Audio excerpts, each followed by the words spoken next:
With growth in the British market likely to be slow for some time, companies are being encouraged to export more, especially to emerging markets, for their own sake and for that of the economy. But this is a far from easy task, however, at a time when the global outlook is weakening, not just in the Eurozone. Where are those growth markets, and how can companies seize the opportunities out there?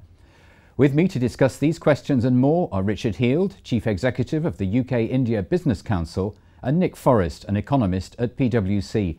Nick, can I come to you first? A lot of hopes are pinned on an export-led recovery. Is it happening? Well, our trade performance has been rather mixed in the recovery period.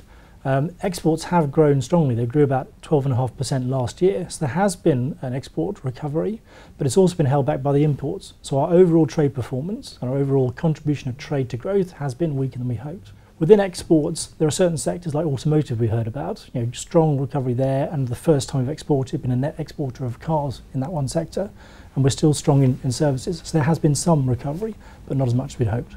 And Richard, in your experience, are companies rising to the challenge? I think it's very mixed. I think certain companies are still trying to work out strategies. Certainly the large multinational companies are looking at opportunities abroad and trying to rationalise and come to terms with how they should position themselves. At the same time, you do have a strong export environment in medium-sized companies, particularly in certain key sectors where there's liberalisation in economies, where there may be technical or taxation reasons as to why there are attractions there. Nick, where do you think the best growth prospects lie?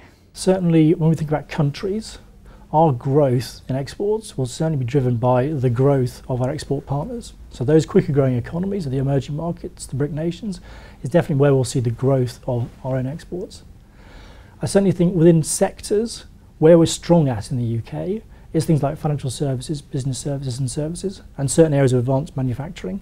In an expanding world, we need to focus on where we are strong. I think it's those sectors where we'll see more growth in the future. Richard, what kind of obstacles do you think companies face and how can they get over them? Clearly, there isn't at the small and medium-sized level, there isn't a pre-planned program to export.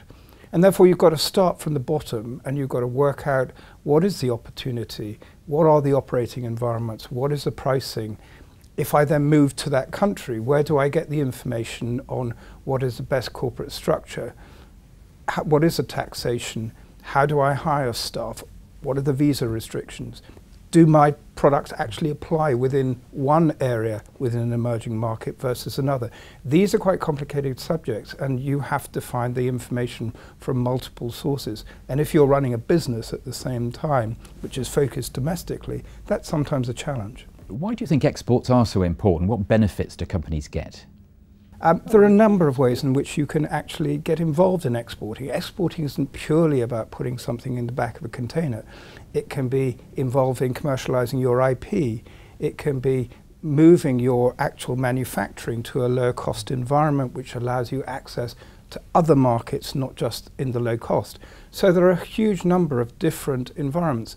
The other point I think that is worth making is that emerging markets are doing just that. They are emerging. They are developing their own industries.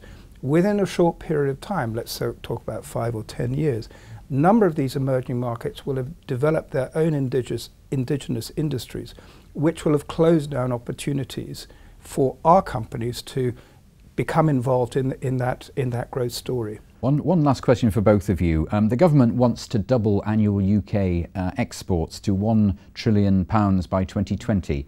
Can that be achieved, Nick?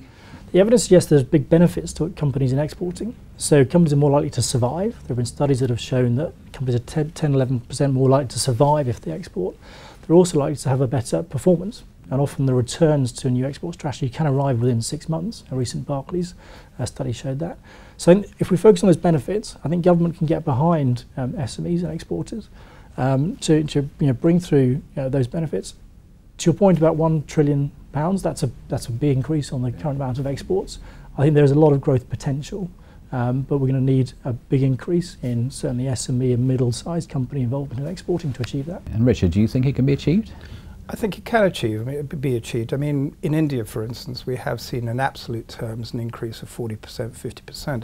in actual physical export. But you need to add on to that invisible earnings, you need to add on to that other extras. I think it also is going to be dependent to a large extent on the continuing liberalisation within the emerging markets. For instance, we are very much a service economy. The financial services sector outside the window is restricted within India. Liberalisation in professional and financial services would open up a lot of opportunities for the UK and would allow us to achieve a very much greater level of penetration than we do at the current moment with just physical exports.